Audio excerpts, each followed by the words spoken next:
BBC Television brings you the 13th Commonwealth Games.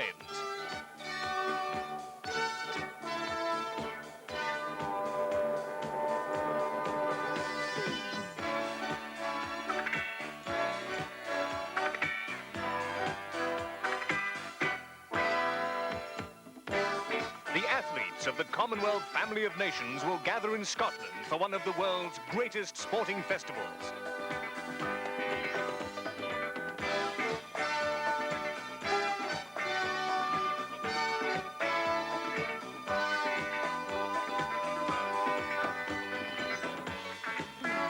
BBC Television brings you exclusive coverage of the 13th Commonwealth Games from Edinburgh, starting on the 24th of July on BBC1. In 15 minutes on BBC1, the 5 Mastermind finalists will take their turns in the black chair facing Magnus Magnusson. Only one will win the coveted trophy and the title, Mastermind 1986. And next on this eventful evening on BBC1, the news with Jan Leeming, just after 9:15.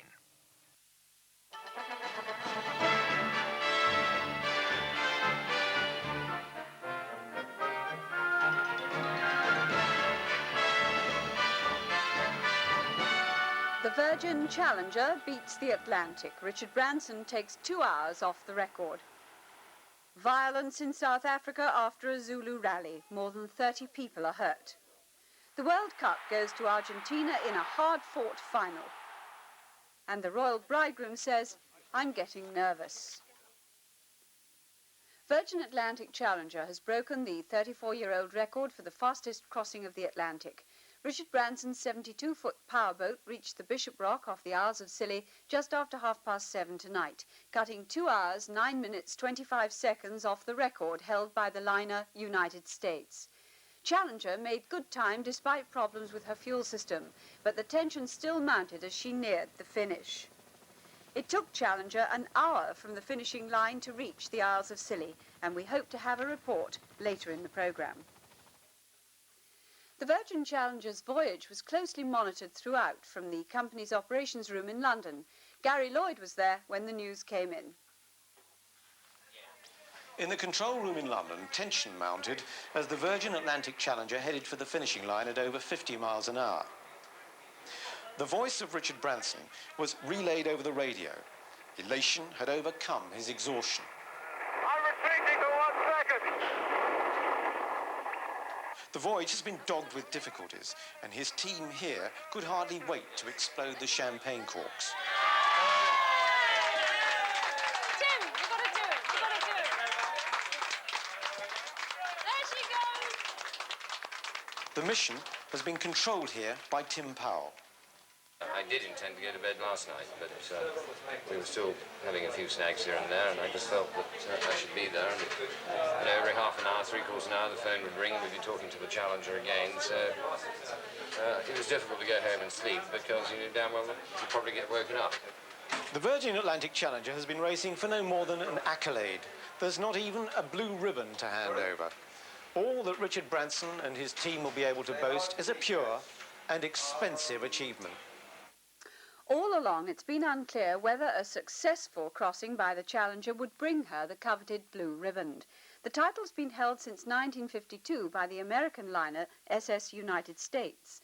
Like previous title holders in the 150-year history of the competition, she was a passenger-carrying vessel.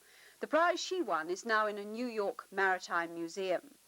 For the last 50 years, the riband has been awarded along with the trophy donated by a British MP. The final decision on the Challenger's claim seems to lie with the owners of the SS United States, the museum, and the trustees of the trophy. In South Africa, 34 people have been injured, and it's thought at least one person was killed in violence that flared after a rally in Soweto addressed by the Zulu leader, Chief Buthelezi. A petrol bomb was thrown into a bus taking people away from the rally. The bomb failed to ignite, but 3 buses collided. At the rally, Chief Buthelezi said he'd received a massive mandate from blacks in South Africa to oppose sanctions.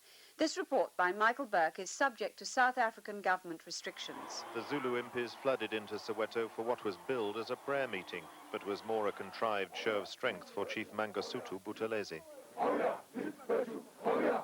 Many had been bussed in from the Zulu homeland. They'd come to reinforce the chief's supporters here and prevent disruption from his sworn enemies, the radical Comrades.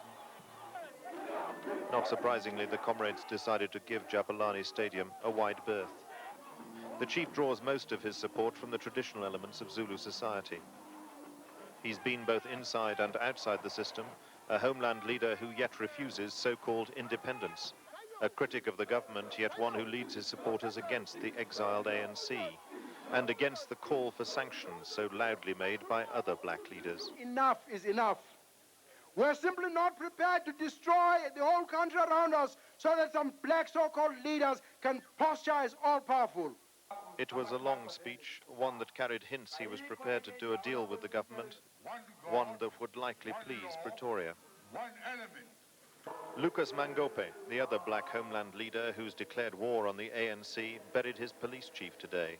Brigadier Malope was shot by unknown attackers a short distance from the stadium where he ordered his men to open fire on a demonstration in March, killing 11 peaceful protesters.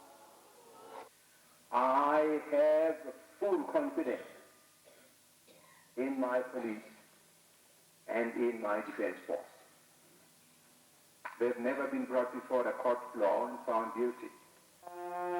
The president ordered an inquiry into the stadium massacre, but then promoted Colonel Malope to brigadier. The families of the victims withdrew from the inquiry in protest. Faith in justice in Bophuthatswana has not recovered. Tonight, to prevent revenge pursuing Malope beyond the grave, the authorities covered his coffin with cement. This is Michael Burke for BBC News in South Africa. 2 senior black trade unionists in South Africa are said to have been detained.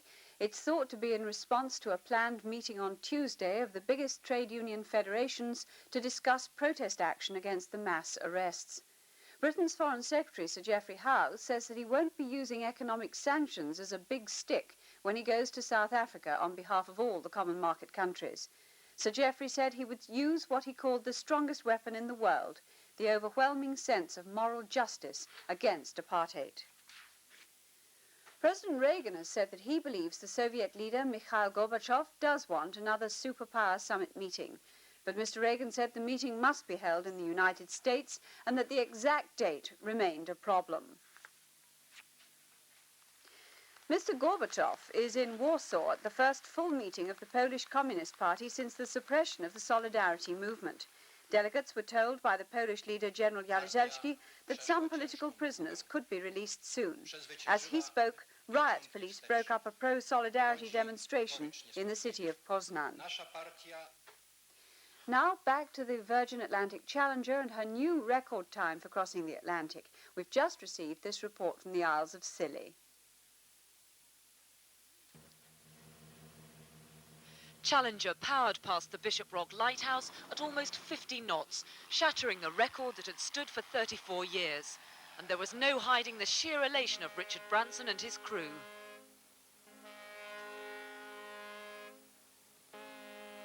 Challenger, the Bishop Rock Lighthouse.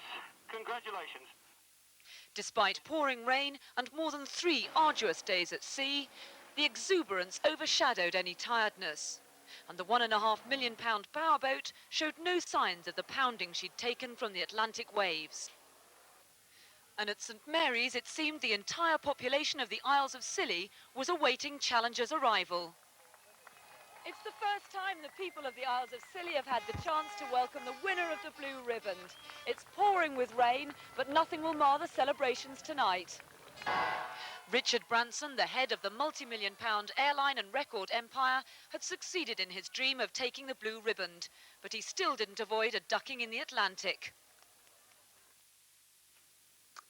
Argentina have won the World Cup. They beat West Germany by 3-2 before a crowd of over 100,000 in the Aztec Stadium in Mexico City. As Mark Austin reports, it was a match in which the teams and spectators concentrated on the effect one player would have. Seldom has one man dominated a World Cup like Maradona has dominated this one, and tonight came the chance to display his extraordinary skills on soccer's biggest stage. But it was a frustrating start for Maradona. His room for manoeuvre immediately cut down by the West Germans, no less than 3 of them. and it was the frustration, not the skills of Maradona that soon began to show. The referee ordered a West German free kick to be retaken. Maradona clearly disapproved, and that landed him in trouble. But even without an inspired Maradona, it was Argentina who took the lead. Schumacher misjudged the cross, but Jose Luis Brown didn't.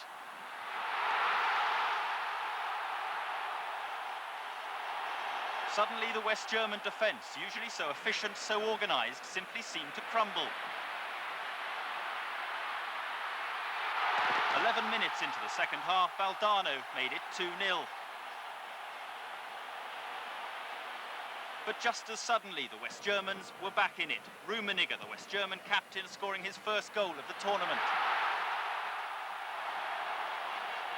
And 8 minutes later, from a similar corner, Vuller made it all square.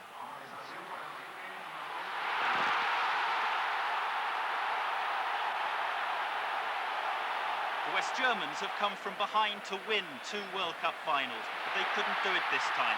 The match reached a dramatic climax with Burruchaga scoring the winner. At the final whistle, Maradona kissed the turf, and then he was mobbed.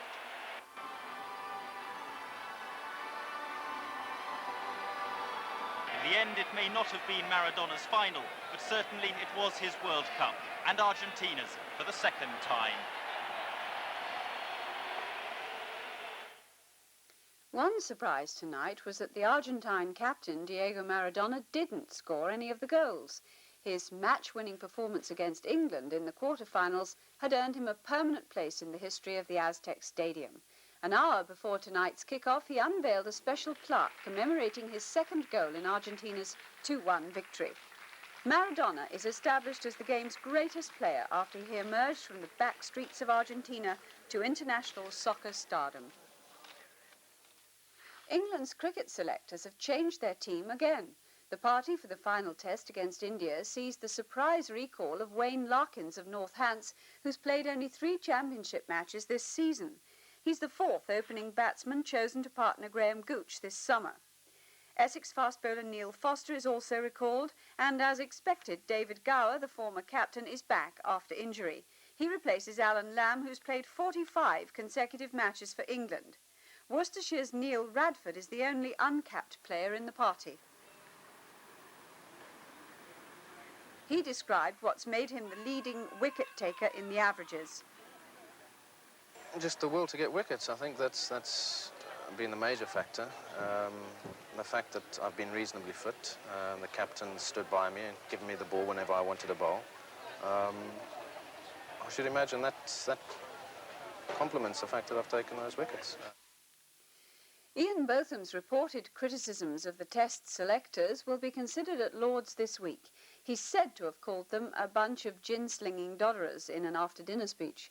Today, Botham himself was back on the field for the first time since his suspension from first-class cricket.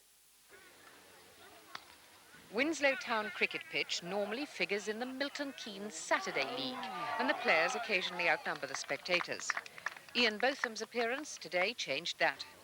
First time on a cricket pitch since his ban from first class and international games came into force, he was drafted into the Fred Rumsey celebrity squad as a mere substitute for a footballer who'd broken a big toe.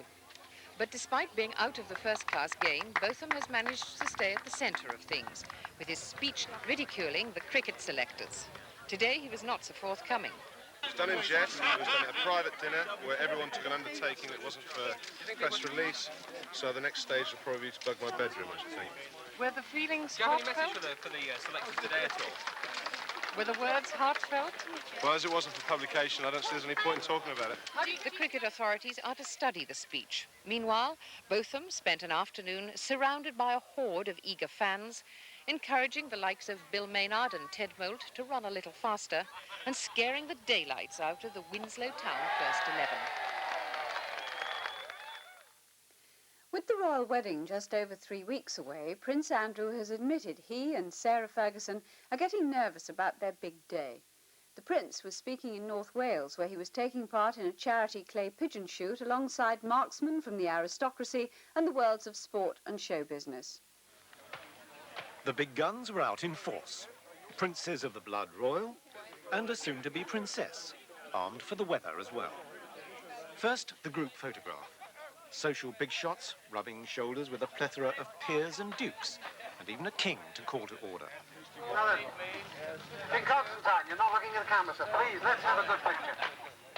Some distinguished themselves more for their fame than their aim.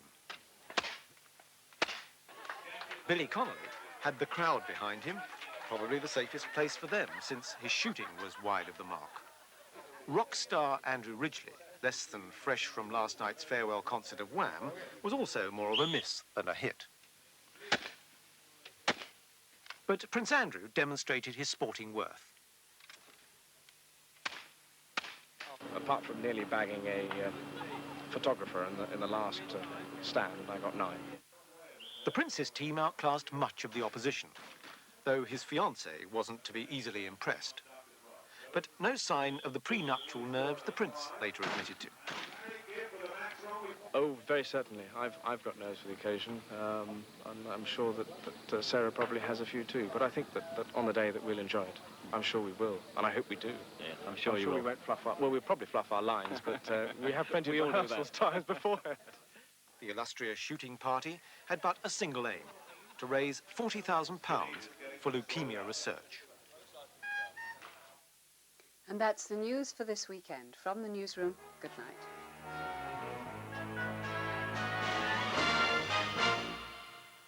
Hello. The uneven weather continues. The southwest and Ireland get a pasting, the rest of us get a basking. That's basking fog out there in the North Sea, by the way. There's really no change taking place in the charts, or very little change taking place tomorrow either. The same sort of weather, the same sort of divisions. Still a reasonable day today. The heat bump has moved just a few miles. Littlehampton yesterday, you recall.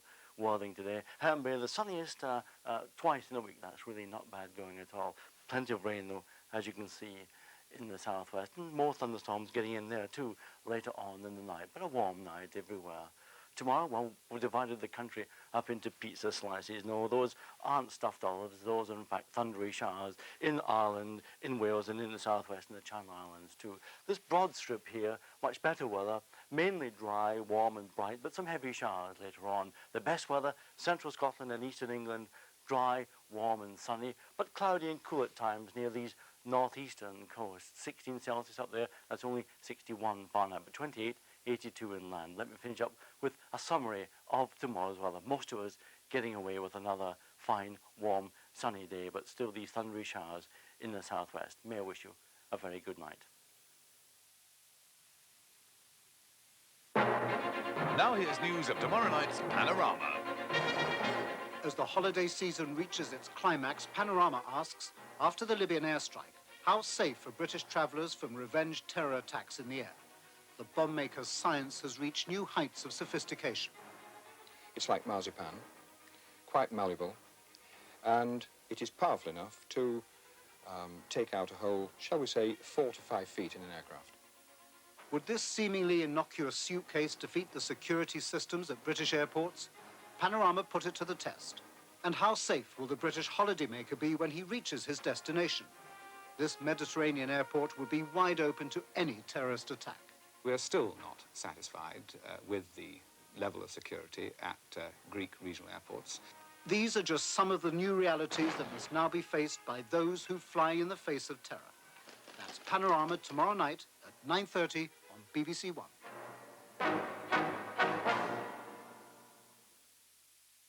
Esther Ranson offers more of life's misprints and mishaps in 40 minutes in That's Life. First on BBC1, we return to the excitement of competition.